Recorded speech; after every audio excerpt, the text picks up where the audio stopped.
The ABS, or anti-lock braking system, uses wheel speed sensors on each of the 4 wheels, an ABS computer, and an ABS controller.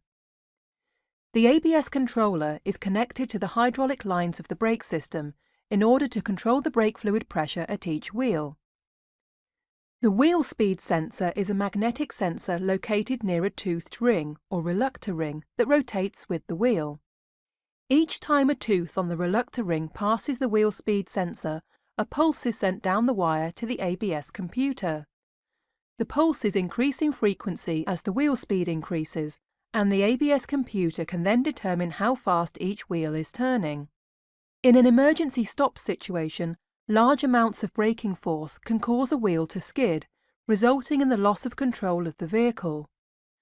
When the ABS computer detects that one wheel is turning slower than the other 3 wheels, it commands the ABS controller to momentarily release the brakes on the skidding wheel. This procedure is repeated until the ABS computer detects that the wheel is no longer skidding. When the ABS brakes are activated, a buzzing sensation can often be felt through the brake pedal, and an ABS light may flash. When a wheel speed sensor fails, it often sends a sporadic signal to the ABS computer, so that the computer is unable to determine the speed of that wheel.